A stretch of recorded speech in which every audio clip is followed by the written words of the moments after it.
MD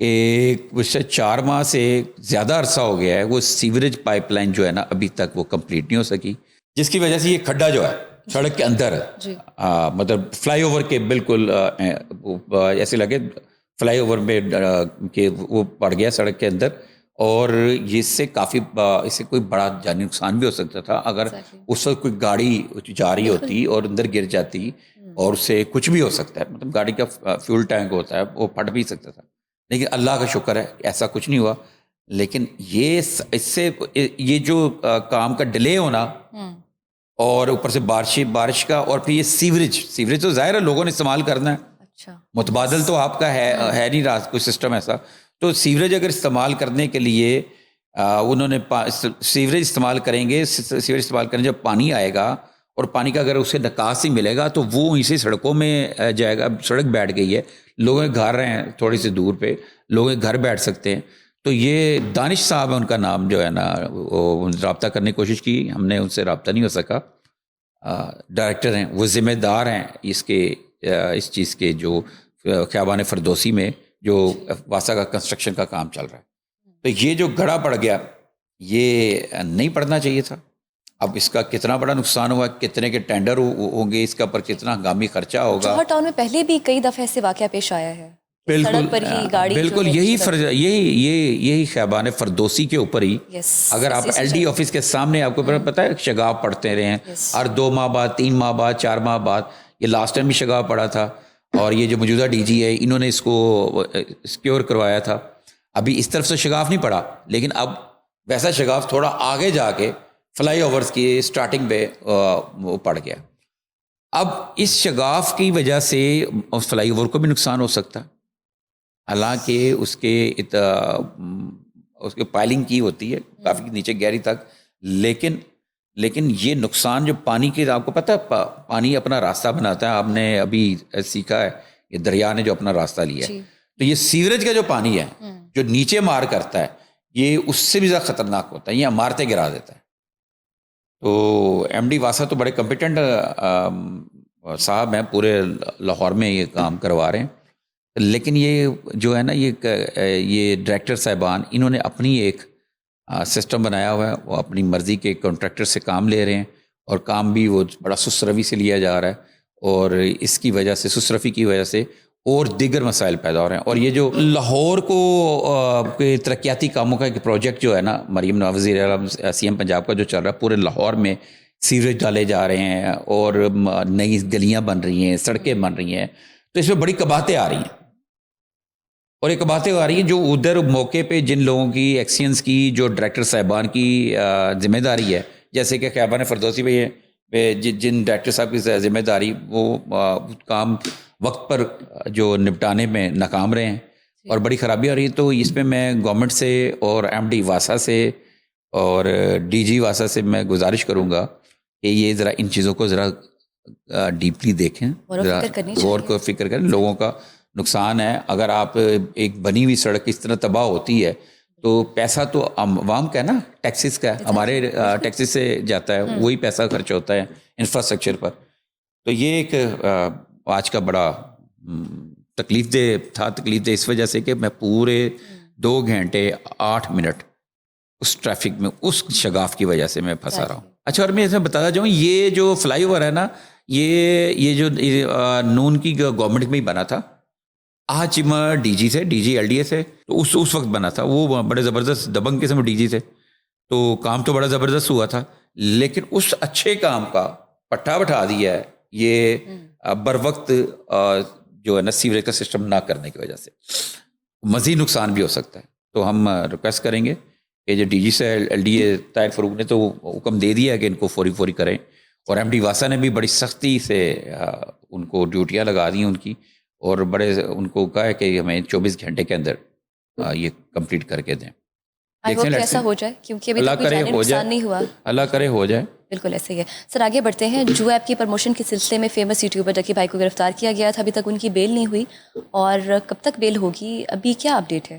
قید تو قید ہی ہے، ٹھیک ہے نا۔ اب وہ کچھ لوگوں میں سن رہا تھا بات، کچھ لوگ کہہ رہے تھے کہ اب ڈکی بھائی بڑا سکون میں ہے اور جیل میں گیا، لیکن میں پہلے بات بتاؤں کہ قید ہوتی ہے۔ ہاں، یہ ڈفرینس ضرور ہوتا ہے جو ایجنسی کے جس ایجنسی کے پاس ملزم ہو جس کے پاس جسے جسمانی ریمانڈ کہتے ہیں جی اور جوڈیشل ریمانڈ میں بڑا فرق ہوتا ہے. جیل کے اندر جو ہوتا ہے وہ جوڈیشل ریمانڈ کہلاتا ہے. اچھا فرق یہ ہے کہ جب کوئی بندہ کوئی شخص یا ملزم کسی ایجنسی چاہے وہ پولیس ہو FIA ہو نیب ہو اینٹی کرپشن ہو اور یا پھر یہ national cyber crime investigation agency ہو ان کے پاس جب ہوتا ہے تو وہ فزیکل ریمانڈ کے اندر کیا ہوتا ہے کہ وہ کسی بھی وقت اس سے کوئی بھی چیز پوچھ رہے ہوتے ہیں, اس کو کہیں بھی ریڈ پہ لے جا رہے ہوتے ہیں, مینٹلی ٹارچر دیا جاتا ہے تاکہ اس سے چیزیں نکالی جائیں. ان چیزوں سے وہ باہر نکلا ہے. پہلے ڈکی بائک کا یہ تھا کہ جناب ڈکی صاحب یہ برآمد ہو گیا, ڈکی سے وہ ہو گیا, حالانکہ ڈکی تعاون کر رہا تھا, سارا کچھ سارا کرتا رہا اور اس کو بڑا ہائپ دلوائی انہوں نے اور مطلب کہ بڑا خوفناک ملزم ظاہر کیا. اب اس کو جتنا ڈیلے کیا 22 دن وہ ادھر ڈکی صاحب رہے. اب جب ہم یہ پوڈ کاسٹ کر رہے ہیں تو اس کو 11 دن ہو گئے جیل کے اندر. اچھا ابھی بیل میں اس کے کچھ کافی ساری چیزیں جو لٹکی ہوئی ہیں, وہ میرا خیال اس کی قانونی جو ٹیم ہے جو لیگل ٹیم ہے وہ اس کو کر رہی ہوگی.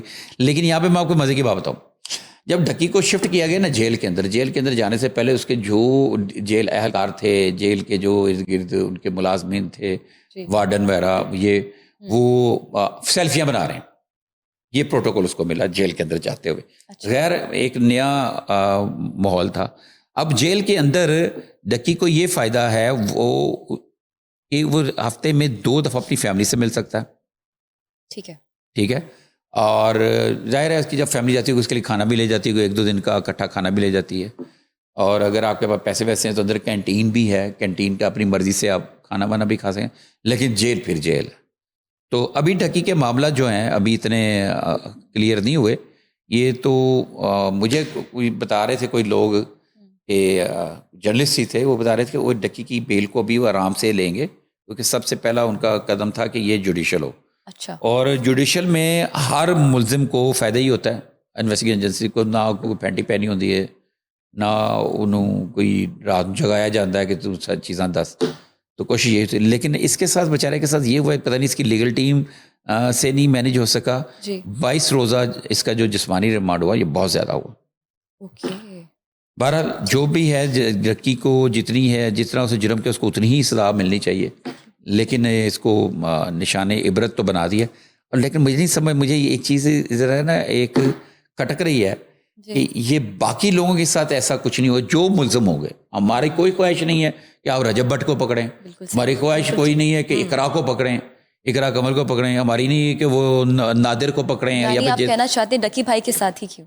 نہیں, میں یہ نہیں کہنا چاہ رہا. میں یہ کہنا چاہ رہا ہوں جس نے وہ کرائم کیا ہے, اگر وہ کرائم پروموشن والا جوا ایپ کی پروموشن کا جو کرائم ہے وہ اس کی حد تک ہے, اس کو ویسے قانون کے مطابق سزا ملنی چاہیے. جس نے جو جرم کیا سزا ملنی چاہیے. ہم لیکن کسی ایک بندے کو نشان عبرت بنانا اور باقیوں کے ساتھ بہتر سلوک کرنا یہ ناانصافی ہوگی. یہ چودھری سرفراز صاحب سے بھی ہم کہیں گے جو اس وقت national cyber crime investigation agency کے ڈائریکٹر ہیں لاہور کے, کہ ہمیں امید ہے کہ انہوں نے بڑی بڑی زبردست بات ہے. کہ میں اس دن ان کا پہلی دفعہ میں نے ان کو سنا, منصور علی خان صاحب کا میرا خیال پوڈ کاسٹ تھا, میں وہ کہہ رہے جو انہوں نے ایک بات کی تھی کہ نئی نسل کو تباہ کیا جا رہا ہے, جوئے کے اندر لگایا جا رہا ہے. تو میں اس کے اوپر میں ان کی اس بات سے ایگری کرتا ہوں. لیکن اس کے بعد یہ جو میڈیا ٹرائل چلتا رہا, میڈیا ٹرائل چلتا یہ ہو گیا وہ ہو گیا یہ ہو گیا وہ ہو گیا, آپ نے جو اتنا خطرناک ملزم بتایا اس کو آپ نے ہیرو بنا دیا. فالوورز تو ان کے ہیں, مطلب آپ 80 لاکھ سے زیادہ 8 ملین سے زیادہ ان کے فالوور ہیں, تو لوگ پسند کرتے ہیں اس کو سنتے ہیں. اور سب سے بڑی بات ہے نا, ڈکی نے اس چیز کا اعتراف کیا ہے کہ اس نے کہا کہ میرے علم میں نہیں تھا تو میں اپنی غلطی مانتا ہوں, میں ان کی پروموشن کرتا رہا. لیکن یہی الزام جو باقی لوگوں کے اوپر لگا ہوا, اگر وہ ملزم ہے جو جس لائنز پہ قانونی لائنز پہ ڈکی کو ملزم بنایا گیا, اگر اسی لائنز پہ آپ نوٹس بھیج رہے ہیں اور نوٹس کی سٹوریز ہمیں پتہ چل رہی ہیں, تو میرا خیال سب کے ساتھ ایک جیسا سلوک ہونا چاہیے. اور یہ میں پھر کلیئر کرتا ہوں, ہمارا کوئی مقصد نہیں, ہم تو صرف انفارمیشن شیئر کرتے ہیں.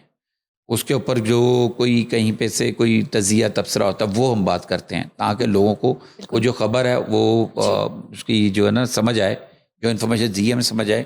وہ خبر نامے میں اور پوڈ کاسٹ میں یہ فرق ہے.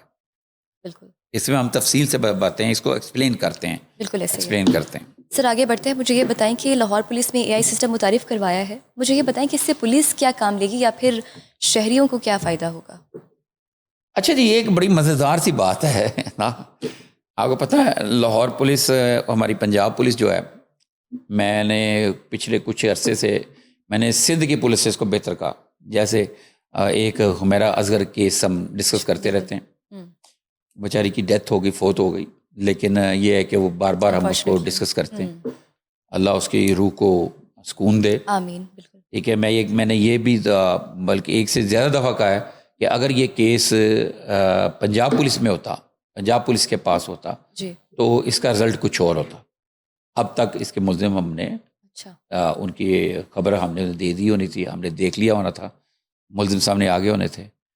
تو اب یہاں پہ ہماری پولیس نے جدید آلات میں آگے جا رہے ہیں, جس میں ہیومن انٹیلیجنس کے ساتھ ساتھ جدید آلات کی جیو فینسنگ وغیرہ یہ چیزیں ہوتی. جی, تو اب AI سسٹم جو ہے اس کے اوپر پولیس کا دعویٰ ہے, جو میں یہ خبر ہے اخبار کی, کہ انہوں نے کیا کہا جرائم کی پیشن گوئی اور روک تھام کے لیے. اب پیشن گوئی میری سمجھ سے یہ AI کا سمجھ میں نہیں آ رہا کہ AI پیشن گوئی کیا کرے گی. اگر کسی نے کہیں پہ چوری کرنی ہے, ڈکیتی, اگر کوئی سڑک ہے, بالکل ٹھیک ہے, اس کے گرد 4 موٹر سائیکلیں کھڑی ہیں, گاڑی کھڑی ہے, اگر کسی نے وہاں پہ چوری کرنی ہے, ٹھیک ہے نا, اس کی پیشن گوئی کیا ہوگی؟ کہ کیا یہ AI سسٹم جو ہے پولیس کا وہ ملزم کے دماغ کو پڑے گا؟ ٹھیک ہے نا. اس میں یہ میں پڑھتا ہوں خبر آپ کو کہ لاہور پولیس نے جدید artificial intelligence system Punjab emergency AI کا آغاز کر دیا ہے. یہ سسٹم پولیس کو پہلے ہی بتا دے گا کہ کہاں ڈکیتی ہونی. ڈکیتی, ٹھیک ہے نا, ڈکیتی سمجھتے ہو نا کیا ہے, میں بتاتا ہوں. میں بھی چوری یا حادثے کا خدشہ ہے, اور ہارٹ جو اسپاٹس ہو گئے, جو پوائنٹ ہو, ان کی نشاندہی کرے گا کہ یہاں پہ واردات ہو سکتی, یہاں پہ چوری ہو سکتا ہے. پولیس حکام کے مطابق اس سے پیٹرولنگ مزید مؤثر ہوگی اور اسمارٹ پولیسنگ کے نئے دور کا آغاز ہوگا. ویری گڈ, بڑی اچھی بات ہے.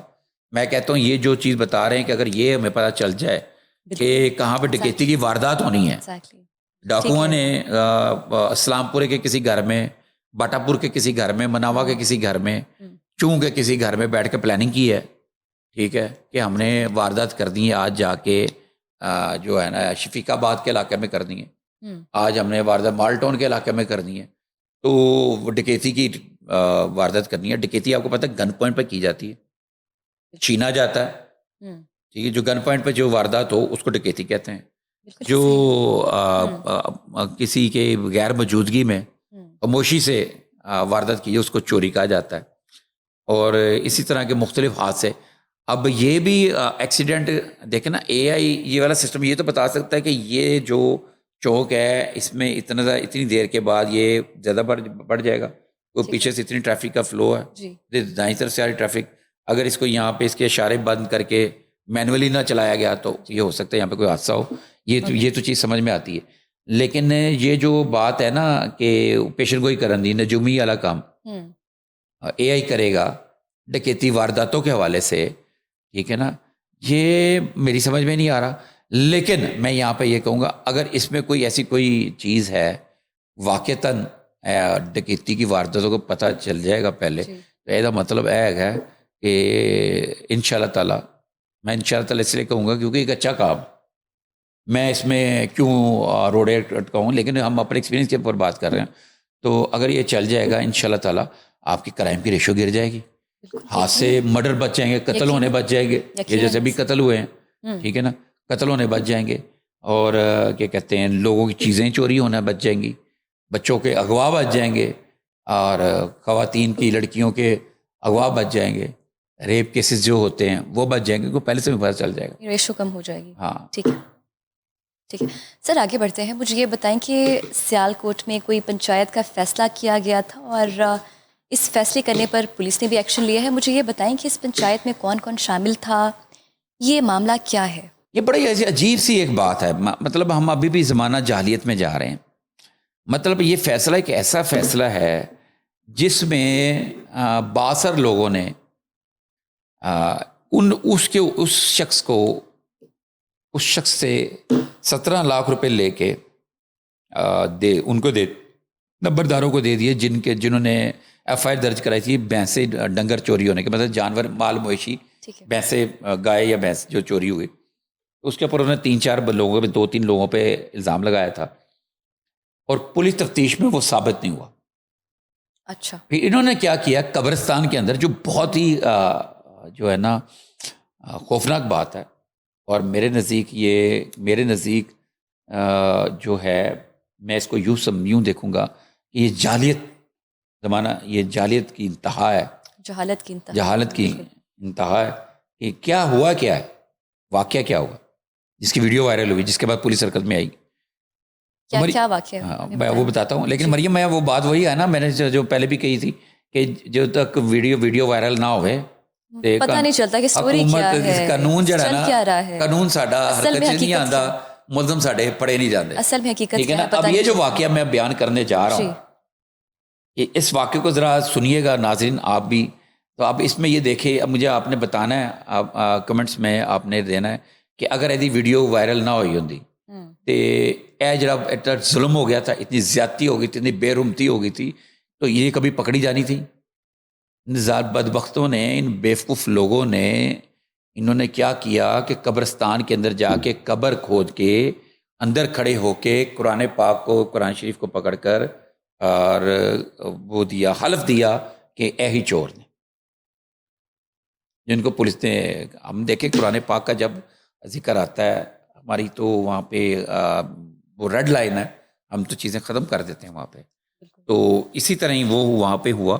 لیکن یہ جو انہوں نے اپنی نادانی میں یا جاہلیت میں قبرستان کی بے رحمتی کی ہے، قبر کی بے رحمتی کی ہے، یہ ایک بہت بڑی چیز ہے۔ اور یہ واقعہ پیش آیا ہے، یہ سیالکوٹ جو ہے نا، سبڑیال، کس علاقے میں ہے؟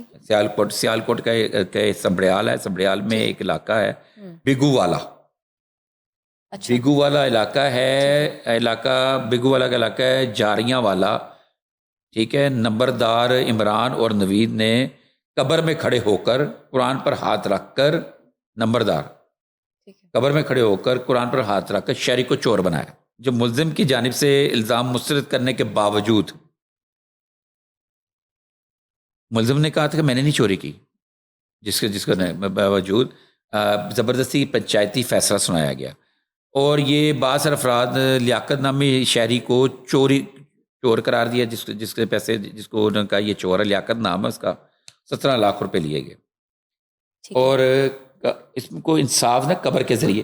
اچھا، اس سارے واقعے کی نا کس ویڈیو ان کے لوگ ہی بنا رہے تھے، وہ ویڈیو بن گئی، ویڈیو بن گئی۔ وہ آپ کو پتہ ہے آج کل تو سوشل میڈیا کا دور ہے، ویڈیو بنی اور وہ کہہ دی تو میں تو دس نہیں ہوں گل تو بعد، ویڈیو تو بعد بنی ہے، میں پہلے بتا دوں۔ انہوں نے کیا کیا کہ اس واقعے کی ویڈیو کسی طریقے سے وائرل ہو گئی، جیسے ویڈیو یہ دیکھی، ویڈیو میں وہاں کی لوکل پولیس نے دیکھا یہ کیا واقعہ ہے کہ قبر کے اندر لوگ کھڑے ہیں اور وہ حلف دے رہے ہیں کہ جی اے ہوئی چور ہے، میں حلف دینا کہ یہی چور ہے، حلف کے اوپر۔ تو یہ اس کی اجازت کہیں بھی نہیں ہے، اس طریقے سے نہیں ہے، اس کی پنچایت، مطلب یہاں پہ لاہور پنجاب کے اندر اس طرح کے کام ہو رہے ہیں کہ آپ پنچایت پہ فیصلہ کر رہے ہیں، خود ہی عدالت لگا رہے ہیں، خود ہی فیصلہ دے رہے ہیں، خود ہی سزا بھی دے رہے ہیں، خود ہی دے رہے ہیں۔ انہیں جناب جی یہ جو نمبردار جو ہیں عمران اور نوید نے قبر پہ کھڑے ہو کے جناب جی کہا جی یہ جو ہے لیاقت جو ہے یہ ہمارا چور ہے، جس کے اوپر جناب کیا کہتے ہیں ان کو 17 لاکھ روپے دلوایا گیا۔ کو کسا یہ تھانہ بیگو والا میں عرفان اور رفیق کی بدعیت میں مویشیوں کی چوری کے حوالے سے 2 مقدمات زیر تفتیش ہیں، جن میں لیاقت، امان اللہ عبوری ضمانت پہ تھے، انٹرم بیل کرائی ہوئی تھی، اور ایک دو روز پہلے قبرستان میں لوگوں کو اکٹھا کیا گیا، ایک قبر کھودی گئی، اس کے اندر کھڑے ہو کر عمران اور نوید نے قرآن پاک پر حلف اٹھایا، اور مبینہ ملزموں نے چوری شدہ مویشیوں کی اٹھایا، جس پہ وہ جو ملزم تھے انہوں نے جناب مویشیوں کی قیمت جو مالی 17 لاکھ روپے تھی مدعیوں کو ادا کی، جنہوں نے ایف آئی آر درج کرائی تھی۔ مطلب یہ ترجمان سیالکوٹ ہے ان کی طرف سے ہے. ان کا یہ کہنا ہے فریقین کے فعل سے قبرستان کی بے رحمتی ہوئی, شہریوں کے مذہبی جذبات مجروح ہوئے. یہ کون کہہ رہا ہے؟ ترجمان سیالکوٹ پولیس. ہوئے ڈی پی او صاحب نے نوٹس لیتے ہوئے ایس ایچ او بیگے والوں کو قانونی کارروائی کے احکامات جاری کیے ہیں. پولیس نے 5 نامزد اور 10 نامعلوم افراد کے خلاف مقدمہ درج کر کے 3 ملزمان عرفان, رفیق, امان اللہ, ٹھیک ہے نا, ان کو حراست میں لے لیا, جبکہ باقی ملزمان کے لیے چھاپے مارے. یہاں پہ سوچنے والی بات یہ ہے کہ ہم ابھی بھی اس جہالت میں پائے جا رہے ہیں کہ ہم اس طرح کی چیزیں کرتے ہوئے جو ہمارے لیے ادب احترام کی جگہیں ہیں, قبرستان میں ہمارے بزرگ اور لوگ سو رہے, اس کا ایک احترام ہے, ادب ہے اس کا. وہاں پہ نہ آپ ناچ گانا کر سکتے ہیں اور نہ اس طرح کوئی ایکٹیویٹی کر سکتے ہیں. اس کی کوئی مثال ملتی نہیں ہے ویسے. یہ پنچایت اپنی جگہ ایک الگ سی پنچایت تھی. سر اس میں ایک اور سوال میں ایڈ کرنا چاہوں گی. ہمیں یہ بتائیں کہ ڈی ایچ اے میں ایک دوست نے اپنے دوسرے دوست کا مرڈر کیا ہے. کیا دوستیاں ختم ہو چکی ہیں؟ یہ کیا ماجرا ہے, کیا سٹوری ہے؟ ہمارے ناظرین کو ذرا بتائیں. مریم, یہ بڑا دل دہلا دینے والا واقعہ ہوا. دل دہلا دینے والا واقعہ. ڈی ایچ اے میں ڈیفنس 1 تھانے کی حدود میں. اور یہاں سے چیزیں واقعتاً یہ نظر آتی کہ دوستیاں کو آج کل جو ہے نا لالچ پہ اور بغض پہ اور جیلسی پہ یا اس کے غلاف کے اندر موجود ہیں, اور دوستی کے غلاف کے اندر یہ جیلسی موجود ہے. جو یہ واقعہ ہے, پر مرڈر کی ہوا سر, میں یہ اسی واقعے طرف جا رہا ہوں. یہ واقعہ کچھ اس طرح ہے. ایک حسن نامی صاحب ہیں, وہ اچھا کاروباری شخص ہیں. تو وہ کچھ 5-6 سال پہلے نا اپنے گھر میں نا CCTV کیمرے لگواتے ہیں. اچھا, وہ کیمرے لگواتے ہیں, جو کیمرے لگانے والا ہے اس کا نام ادریس ہے. جس سے جب وہ کیمرے لگواتے ہیں, جب کہ میرا خیال گھر بنایا ہوگا تو انہوں نے کیمرے لگائے.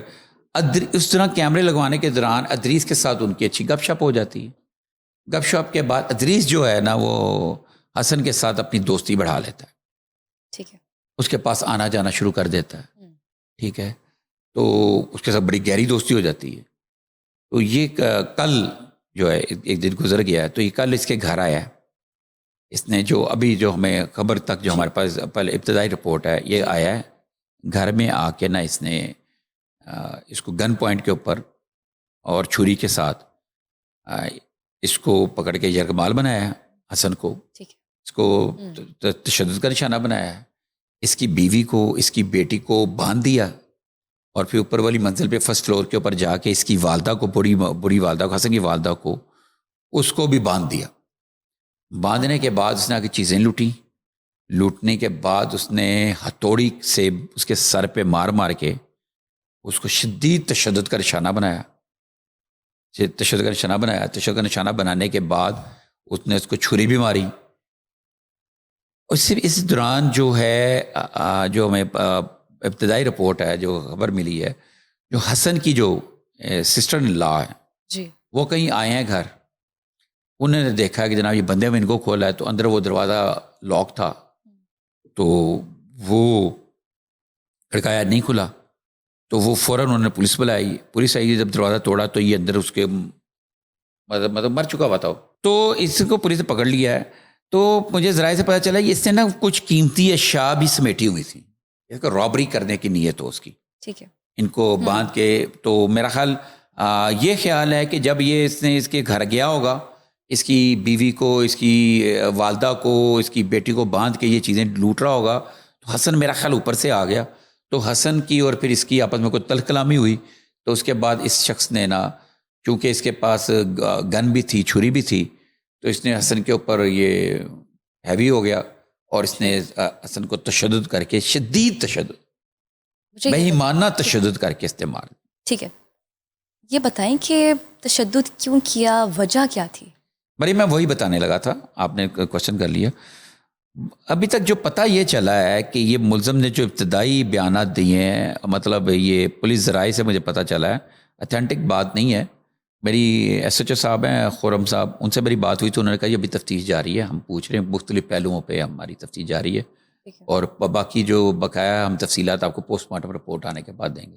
لیکن جو ہمارے جو ذرائع اپنے بھی ہوتے ہیں, ان ذرائع سے ہمیں یہ پتہ چلا ہے کہ یہ ملزم جو ادریس ہے, اس کا یہ کہنا تھا کہ جی میں نے اس سے کچھ پیسے لیے تھے کچھ عرصہ پہلے 2 لاکھ روپے، تو میں نے اس نے مجھ سے کچھ دیر پہلے فون کر کے مجھ سے پیسے کو تقاضا کیا، جبکہ میری بیٹی بیمار تھی، ہاسپٹل داخل تھی، تو اس نے مجھے گالیاں نکالی جو مجھے بڑا غصہ آیا. اچھا. مجھے وہ برداشت نہیں ہوئی، تو میں نے اس سے آ کے وہ مزہ چکھا دیا. یہ اس طرح کی ابھی ابتدائی کوئی اطلاعات ملی ہیں. تو لیکن یار یہاں پہ ایک بات یہ ہے کہ آپ یہاں پہ ذرا غور کریں، اس سے یہ پتہ چلتا ہے کہ آپ نے اگر دوستیاں یاریاں جو آپ کی ہیں وہ پہلے کی ہیں، اور اب آپ اگر آپ کے پاس کوئی سرمایہ ہے کوئی چیز ہے، تو اس طرح کے جو لوگ ہیں نا آپ کے ارد گرد، جی آپ ان کی مدد کر دیں. بالکل. آپ ان کی اگر آپ کے پاس اللہ نے کچھ دیا ہوا ہے آپ ان کی مدد کر دیں، لیکن ان کو اپنے سے دور رکھیں. بالکل صحیح. آپ ان سے توقع نہ رکھیں، کیونکہ آپ یہ دیکھیں یہ سین ہے کہ وہ کھاتا پیتا آدمی کہتا ہے جی میں نے مجھ سے صرف پیسے مانگے 2 لاکھ روپے، جبکہ اس کے پاس پیسے کی کمی نہیں تھی. یہ وہ جملہ. میں سوشل سائنسز کا طالب علم ہوں، ٹھیک ہے نا، تو بیہیویئر سائنسز کو میں پڑھتا ہوں. اس میں یہ چیز ہے اس شخص کا یہ کہنا جملہ کہ اس کے پاس بہت سارا پیسے تھے، اس نے مجھ سے 2 لاکھ روپے کی خاطر مجھے اس نے گالیاں دی، تو یہ ایک جیلسی کا فیکٹر ہے. بالکل. اور یہ جیلسی والے سین ایسے سے واقعات آ رہے ہیں، ایسے سے واقعات آ رہے ہیں. ایک پیچھے ضرور ایک واقعہ تھا کسی دوسرے شہر کا تھا، باہر سے وہ آتا ہے ایک شخص اپنے 2 بیٹوں کے ساتھ، خوبصورت 2 جوان بیٹوں کے ساتھ، اور وہ اپنی سگے بھائی کے گھر کھانے کی دعوت پہ ہوتے ہیں. تو وہ اتنے جیلسی، اس کا اپنا بھائی اس سے اتنا جیلسی ہوتا ہے، اور اس کے بچے، اس کے دونوں بیٹوں کو وہاں پہ مار دیا انہوں نے. ٹھیک ہے. اور اسی طرح جیلسی کے فیکٹر اور کئی ایسی کیسز ہیں، ہر دوسرے دن آ رہا ہے، اس پہ پتہ چلتا ہے جیلسی. تو اب میرا تو یہی ہے اس پہ کہنا کہ آپ کو اللہ نے توفیق دی ہے، اب لوگوں کی دل کھول کے مدد کریں، لیکن کیونکہ آپ کو اپنے بچوں کے لیے زندہ رہنا ہے.